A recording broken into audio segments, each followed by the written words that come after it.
Hello and welcome to Introduction to Scripture. I'm Professor Papsdorf and I'm going to be working with you over the next 8 weeks as we go through this course, and I'm looking forward to it. What I want to do now in this first video module with you all is just to introduce you to the course, give you a sense of what we're going to be doing, how the class is going to work, and how you can do well in the class and hopefully also get a lot out of it. And so I want to go through a lot of the kind of basic material for the class here in this initial video module. So first off, let me just tell you kind of what the plan is here.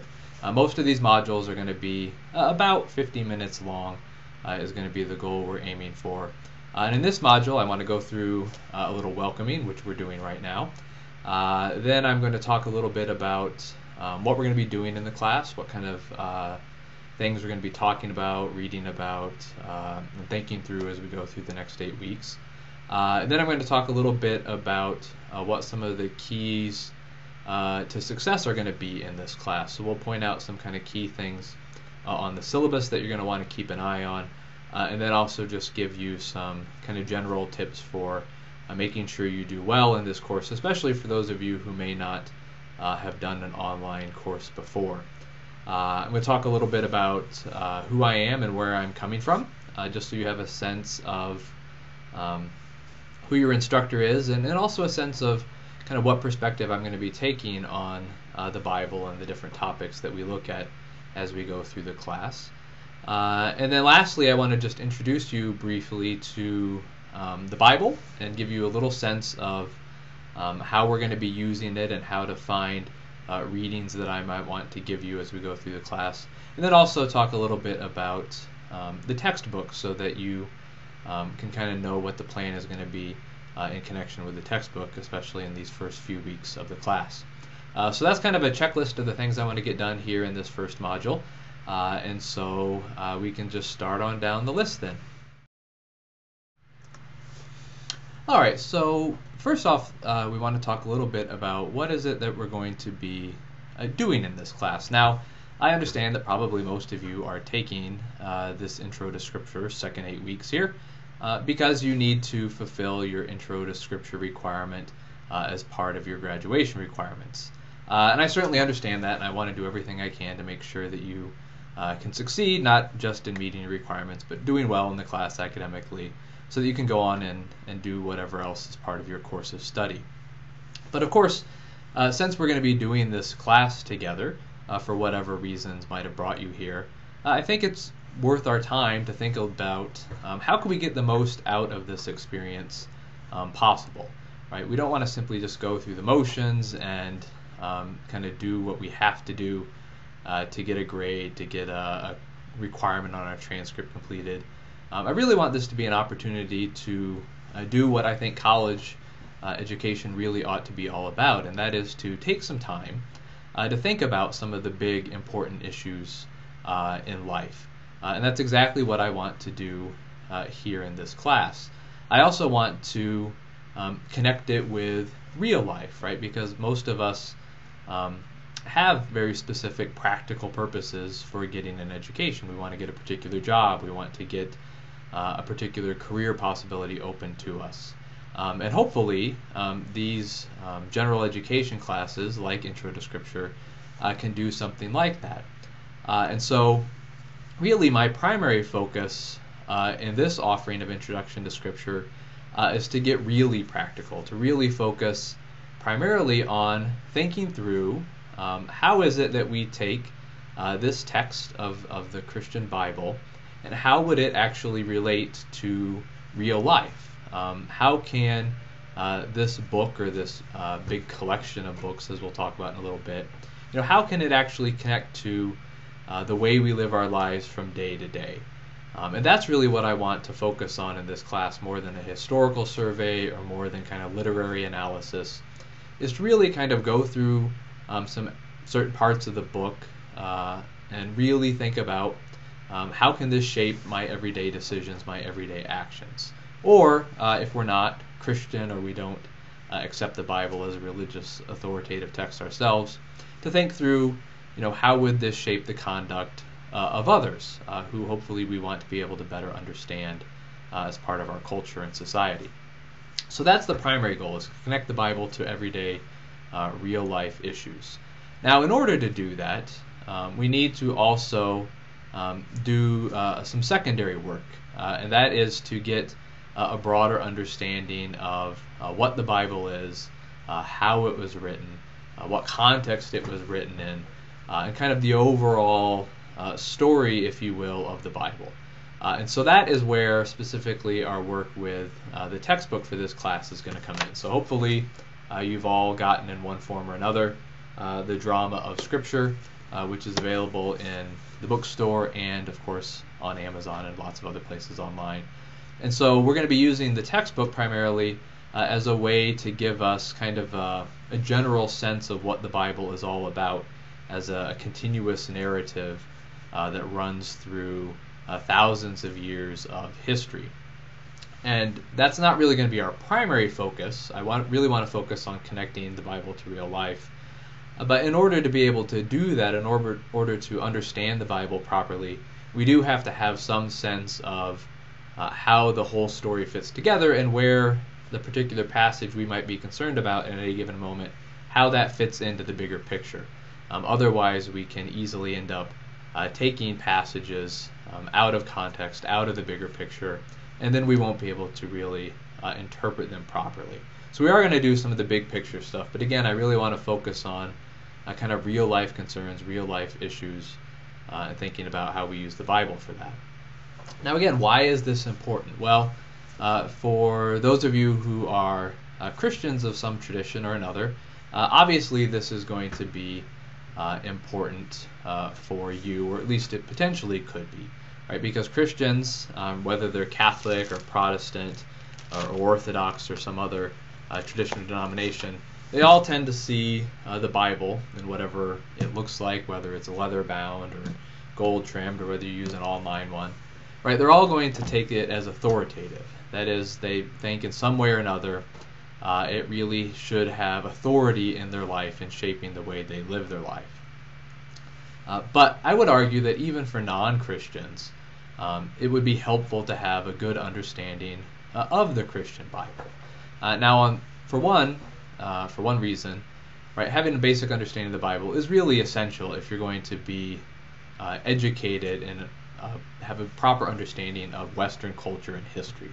Right, the Bible is certainly the most influential text in Western history, and really you can't understand literature and history and politics and a whole host of issues, at least not understand it well, unless you have some understanding of what's in the Bible and how people have understood and applied it throughout history.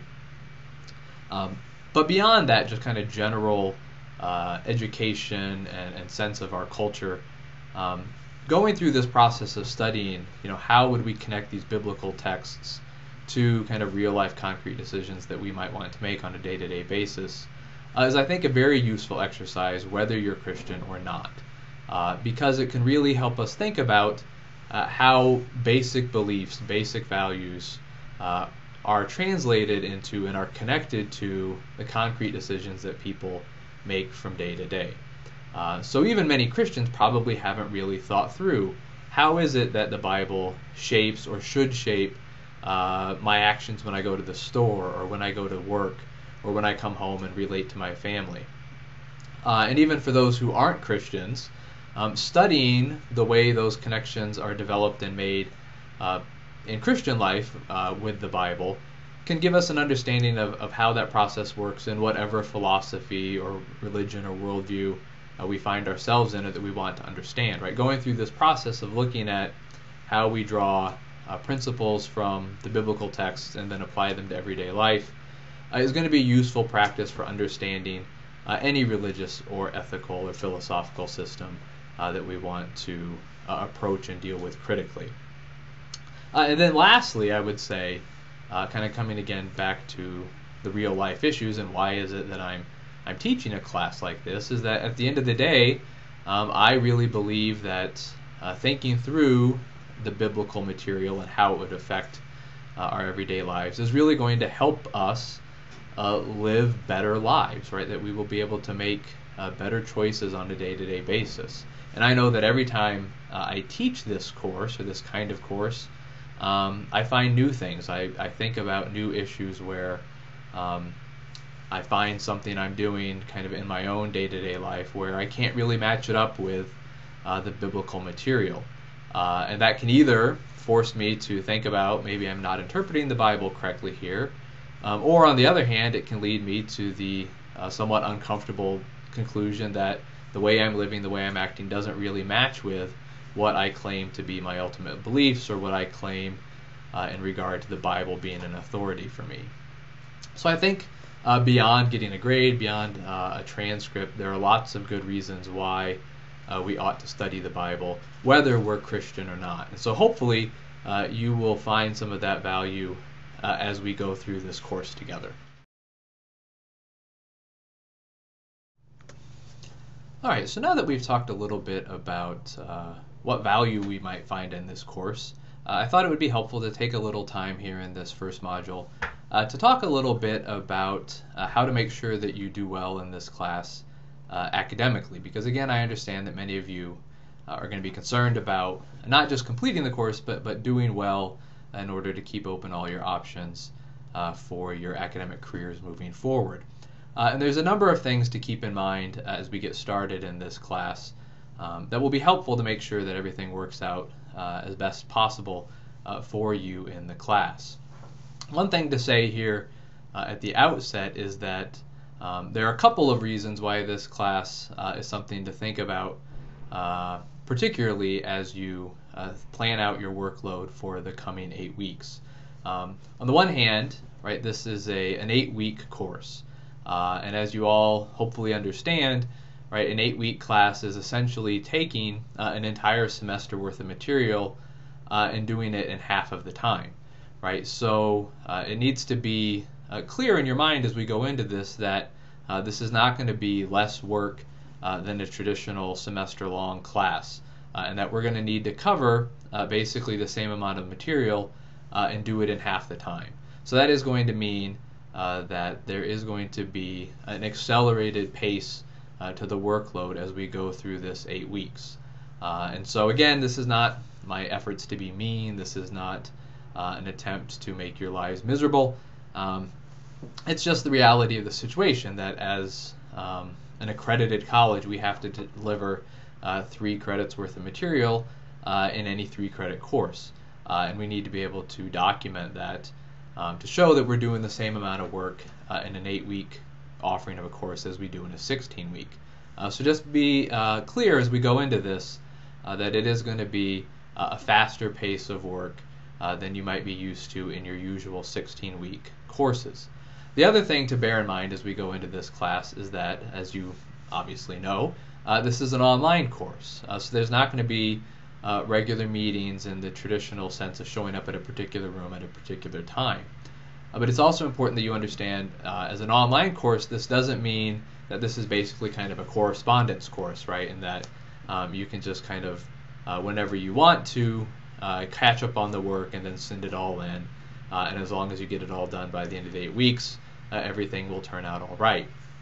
And now this course doesn't have any set times, kind of a specific hour sense, where you need to be in front of your computer or looking at a webcam or what have you.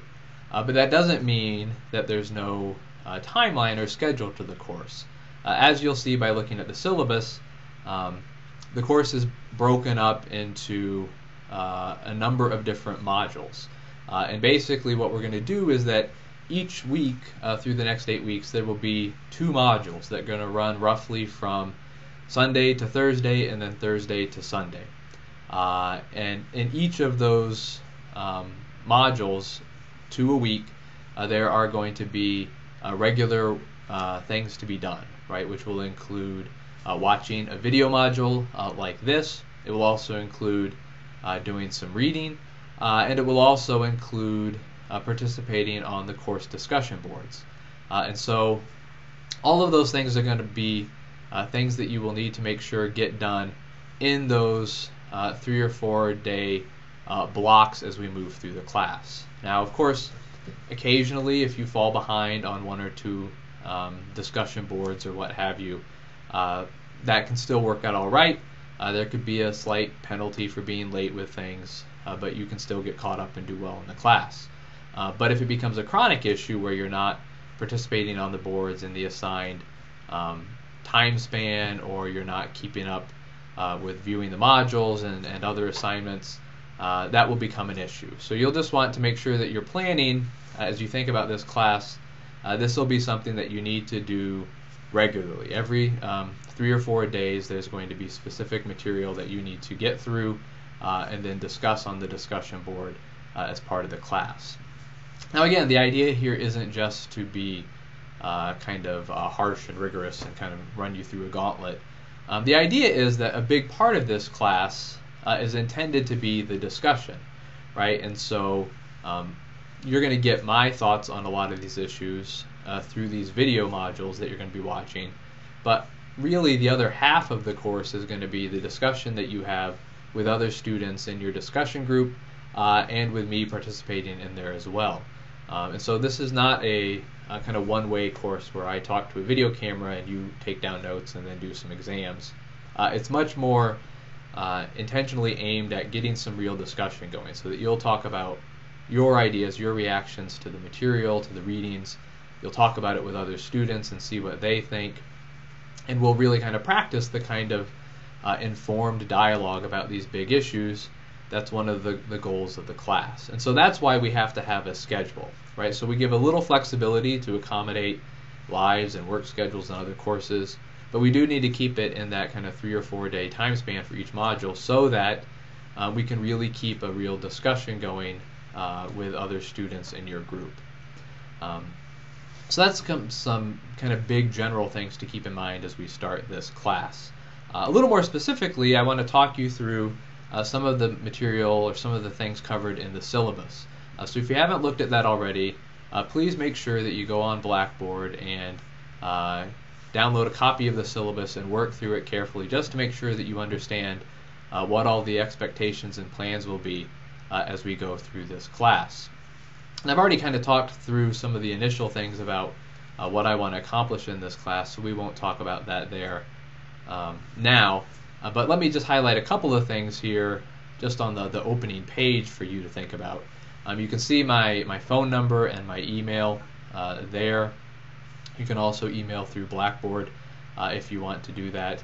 You can also see the office hours I have on Tuesday and Friday mornings, and also other office hours by appointment. And so I would encourage you, if you want to get in touch with me, which you should do as we go through the class, certainly you can come by during any of those office hours. If you are around campus and able to get here, I would recommend that you do that. That way it gives me a chance to kind of get a face to go with the names, and it would be a chance for us to talk about any questions or concerns you might have. Also, you can see their email. I check email very frequently, so if you need to get in touch with me and can't come by office hours, email is the best way to do it, although I will check my voicemail pretty regularly as well. And also, I would just add here, if you aren't able to get on campus, I'm going to try to make use of some kind of virtual office hours as well this year, so that during those times listed there, you could also contact me via Skype or Google Hangouts or something like that. So I'm going to come up with some directions for that and hopefully get those up on Blackboard here in the next few days as we start the class. So keep an eye out on Blackboard for that. All right. Again, you can look at the syllabus here. I'm on page 2. You can see what the methodology and format is going to be for the class and read that there. One of the things I do want to note in the syllabus here is this discussion of diversity. And I'm not going to read this for you, but basically you should have an understanding of where I'm coming from in this class. That I'm going to be presenting a generally Catholic approach to the different issues and interpretations of Scripture that we're going to be talking about as we go through the class. And you should know that going into it. I'm not pretending to present a purely objective view of things, both because I don't think that's really possible, especially for a text like the Bible. No one is really objective when it comes to the Bible. And secondly, as a Catholic theologian who teaches at a Catholic university, I've basically entered into an agreement with the local bishop to teach in keeping with what the Catholic Church generally teaches. So you should know that as we head into the class. Now, having said that, there is no expectation that any of you are Catholic or even Christian, and it's certainly not necessary in order for you to get a good grade in the course.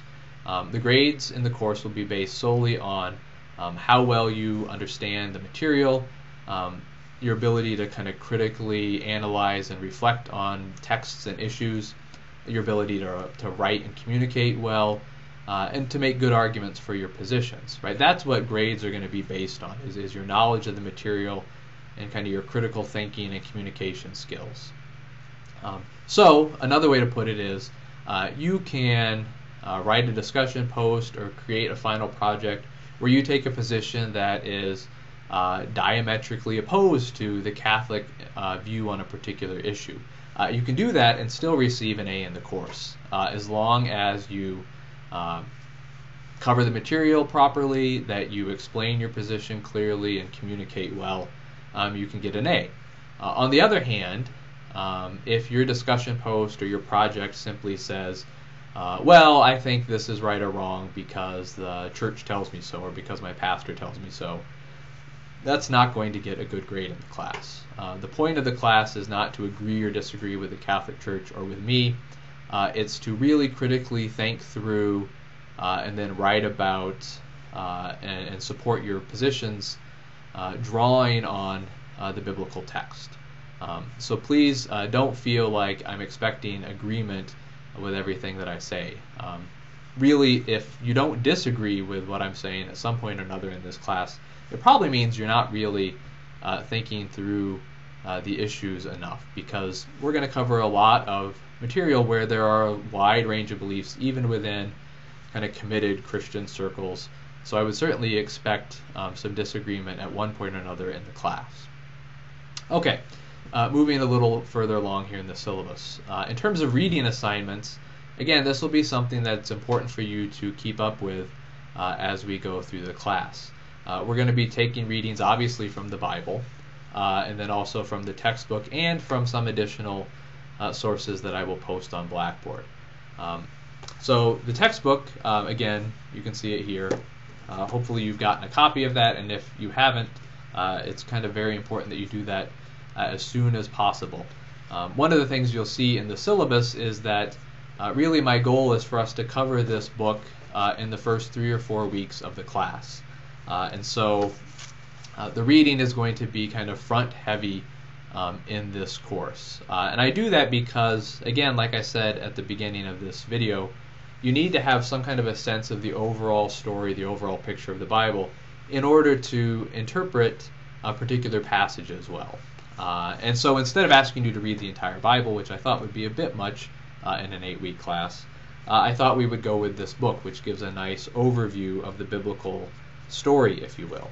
That being said, it's still 200 or so pages, and so I don't think that's too much for a college course, but I do recognize that in this 8-week format, it is asking for a lot of reading up front. So basically for the first few weeks, the reading will be almost entirely just to get through this book. And I put some suggested pages to make sure that you get done each of the first few weeks on this back page of the syllabus. But really my recommendation for you would be to just start reading this book as soon as you can and to get through it as quickly as you can. So if you can get ahead of that suggestion, especially for the first week, or if you can read a little over spring break and get ahead, that would certainly make the class much more manageable in this first half of it. So we will be going through this book. We will be using the Bible, which I'll talk about how that works a little bit at the end. And then again, as we get later into the class, I will be posting some things on Blackboard for you to read as well. But anything beyond the textbook or the Bible, there will be kind of PDF copies of it on Blackboard for you to download. But you will want to make sure that you're doing those readings as we move along so that you can reference them and discuss them in your discussion board posts. All right, and that brings us to this next item here on our syllabus, which is the discussion board, which will be a significant part of the class. If you skip ahead a little to the grading, roughly a third of your grade in the course is going to be based on the discussion board.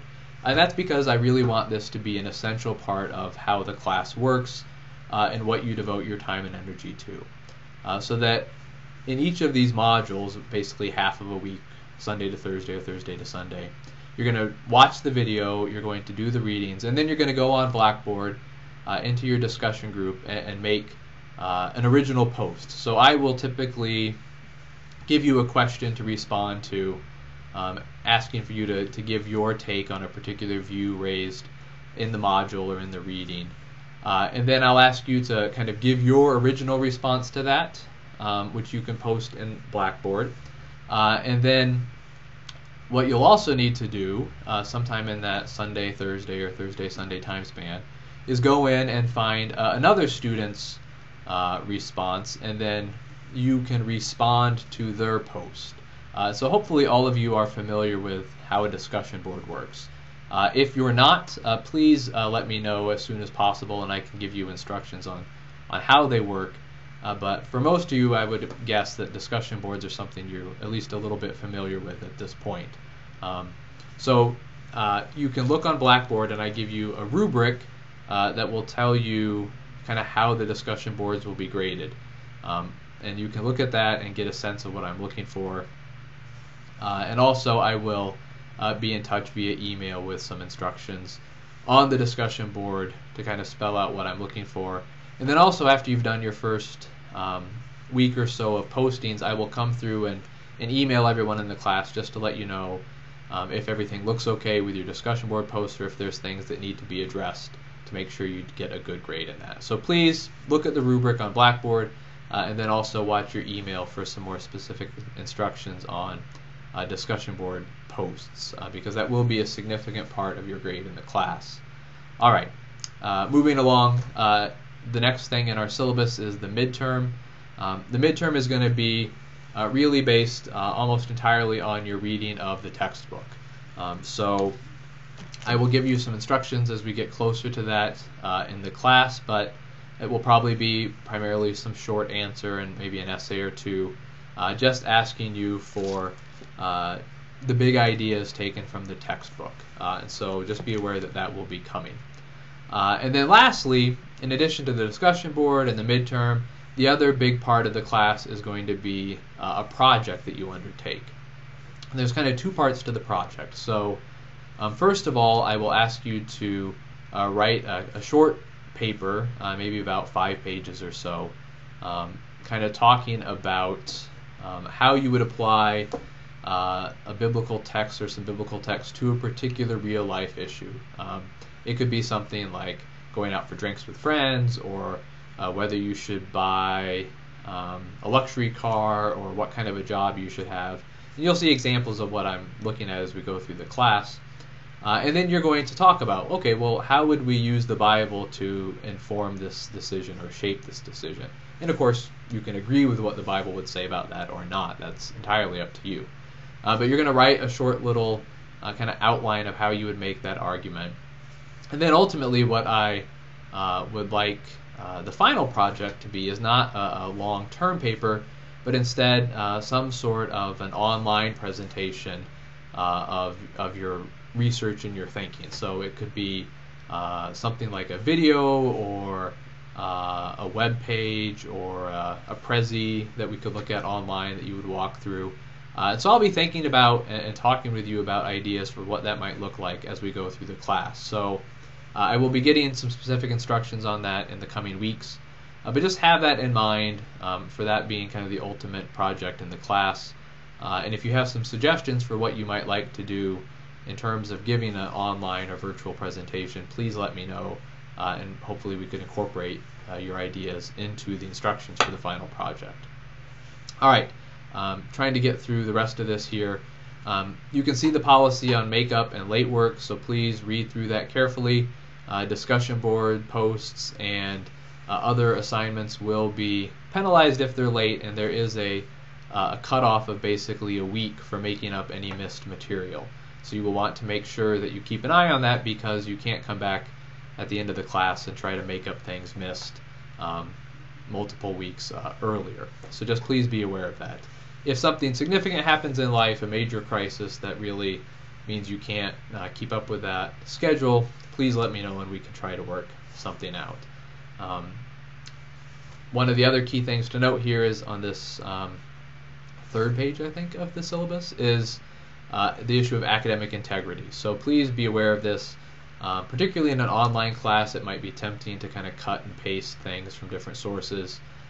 Just be aware that that is plagiarism and a violation of Newman's policies, and will result in at least a 0 for any particular assignment, and can have more severe penalties as spelled out there. And remember that this also applies even to discussion board posts. So please make sure you don't copy any sources or paraphrase any sources without acknowledging them. If you have any questions about that, please let me know. All right, and then lastly, you can see the required text there.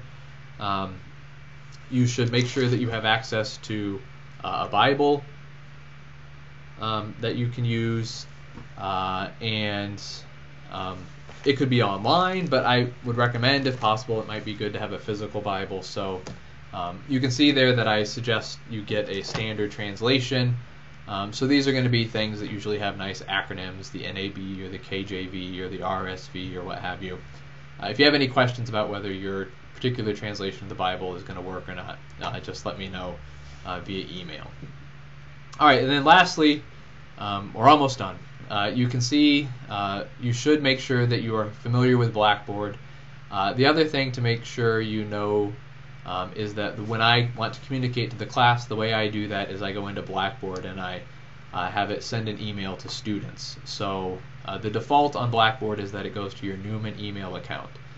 So if you don't check that regularly, you should make sure you do check your Newman email or have it forwarded to an account that works for you, so that you get all the communication for the class. And then lastly, you can see on the final page of the syllabus kind of a rough schedule. In a lot of places it will just say that the readings are to be determined, and I will give you the readings, which will usually be some particular passages from the Bible and or maybe some other short readings that I will post on Blackboard. I will give those to you a week in advance so that you will know what's coming.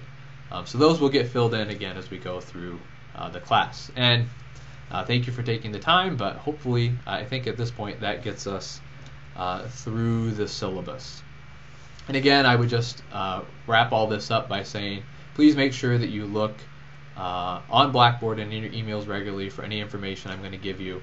And I would certainly encourage you, again, to take advantage of emailing me questions, or even better, come in during office hours or give me a call then, or again, I'll try to give you some instructions on how to contact me by Skype or by Google Hangouts or other methods, so that you can have a chance to interact with me and ask questions in person, and hopefully avoid any problems as we go through the class. Alright, now that I'm sure you're all just wrapped in attention to your screens after 20 minutes of going through the syllabus, I want to end up the module with hopefully something a little less mind-numbingly dry. Although, as a little side note, I think it is important to go through those things just to make sure everybody is on the same page here as we start off the class. But to wrap up, I do want to talk a little bit about myself, and then just a little bit about the Bible and our textbooks, so that you guys can get started on your work here for this first week of the class.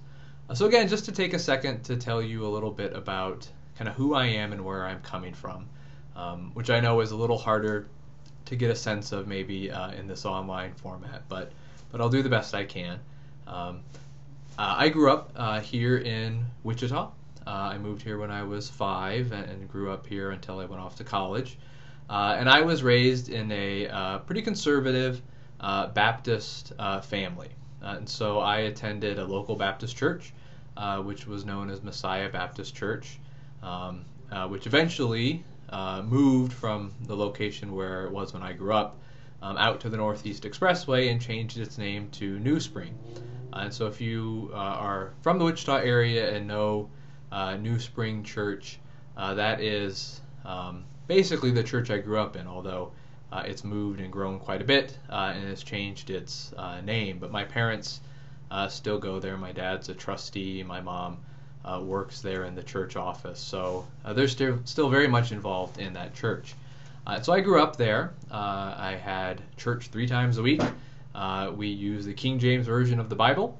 And while I can make some jokes about some aspects of it, it was really an excellent upbringing and really obviously good preparation for my career that developed because I spent a lot of time growing up going through the Bible and hearing all the stories and hearing different interpretations of all the different passages in the Bible. I also went to a local Christian school, Berean Academy, which is a Mennonite school up near Newton, actually, and got a lot more Bible class there and chapels. And so, again, just kind of immersed in the Bible from childhood on. And then, of course, I turned 18 eventually and went off to college, and so I went to the East Coast and did an undergraduate degree in philosophy. And then I did a master's in theology at Boston College, and then a PhD ultimately in historical theology at Fordham University in New York. And as you might have guessed, somewhere along the way there, I moved from Protestant into the Catholic Church. And so I joined the Catholic Church in 2002, I believe, and entered into the Catholic Church. So for my life up until that point, I was conservative Protestant, and since then I've been Catholic. And so hopefully I think that will be an asset as we go through this class, because I'm very familiar with Protestant interpretations of a lot of the things we're going to be talking about. And, you know, my own parents are Protestant, and so I'm certainly not going to kind of caricature Protestant ideas as somehow horribly wrong or obviously ridiculous. I think there's a lot of benefit from both sides talking with one another. And so I've been Catholic then for the past decade or so, I guess, at this point. And while my area is the study of the early church and early church history, I have spent obviously a lot of time on the Bible as well. Just a little more kind of personal sense of who I am.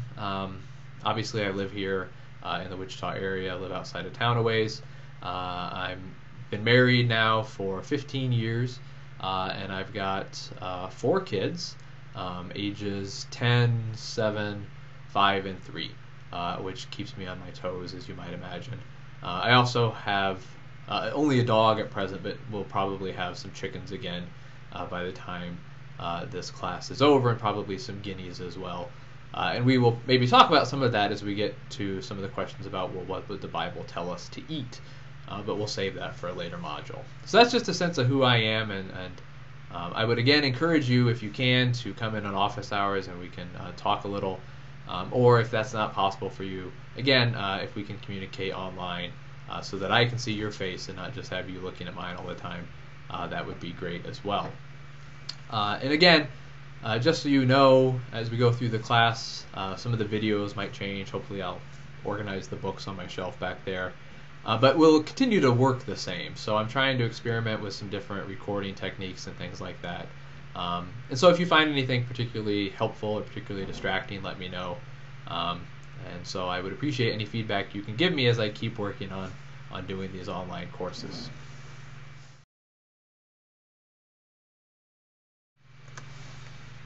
Alright, so we're done more or less now with the kind of introduction, and especially going through the syllabus that I wanted to make sure that we covered here in this first module. Now you do have an assignment that you need to be working on here as we dive into our first week of the class. And the primary thing, of course, is to be reading this book, The Drama of Scripture. And I'm going to talk about that here in just a minute. But before we did that, I thought it would be helpful to take a second and talk about the Bible, right? Because obviously this is a course that's about getting to know the Bible and thinking about how to interpret and also maybe apply it today. Right, and for some of you, a lot of this will be old hat, right? That you've gotten a lot of the Bible growing up or in your day-to-day life, and so you're very familiar with the Bible. But for others of you, you may not have really ever read the Bible or studied it. And so I don't want to assume that everybody knows kind of how to make use of the Bible or what this thing is that we're going to be working on over the next 8 weeks. So I just want to take a minute to kind of explain some of the basics to you, and then we'll get into some more specifics as we go through the class. But basically, right, when we talk about the Bible here for this class, I'm going to be talking about the Christian Bible, right, which contains 2 testaments, right? You have an Old Testament, which if you have a printed Bible is going to be roughly the first 2/3 of it, and the New Testament. Now there are also Jewish Bibles, and Jewish Bibles would just be what Christians would call just the Old Testament. But we're going to talk about the Christian Bible. So it's got Old Testament and New Testament, and it's a collection of a whole bunch of books, right? So the Bible is not just a book, right? It is in some ways a book, but it's a book that's actually a collection of a whole bunch of smaller books, right? And so what we have in the Bible is dozens and dozens of these books that make up the Old and New Testaments, right? And so when I give you a reference in the class, I will say, all right, let's look now at John chapter 1, right? So what you would need to do is, some of you who've raised with the Bible might know exactly where the book of John is. But if you don't, at any Bible, if you look at the introduction to it, there's going to be a table of contents, right? And you can find where the book of John is. And so then you'll go to that book, and all of the books are going to have something like this, right? So we got the book of Ecclesiastes here, and you can see, right, that your text is probably going to look something like this, but there will be big numbers and then smaller numbers, right, basically. So the big numbers are chapters, and then the smaller numbers are verses, right? So references to the Bible are going to be given, in this case, Ecclesiastes chapter 9, verses 1 to 4, right? And so the way you would find that is, again, go to the table of contents, find Ecclesiastes, turn to that page number, and then you flip through Ecclesiastes until you get to big number 9, chapter 9. And then you're going to find the smaller numbers, so verse 1 will be the first one, obviously, and then you can read through 4. Right, so that's how I'll be giving you reading assignments as we go through the class. And again, if you have any problems with that, let me know. Now, if you're using an online Bible, obviously you can just type in the book and the reference and find it that way. So hopefully you can get started in whatever reading we're going to need to do in the Bible. Now again, we're going to be looking not at all of the books in the Bible. We're going to look at a decent number of them. We probably won't read whole books in most cases, although some of them are very short. But what are these books? What is this collection of books like?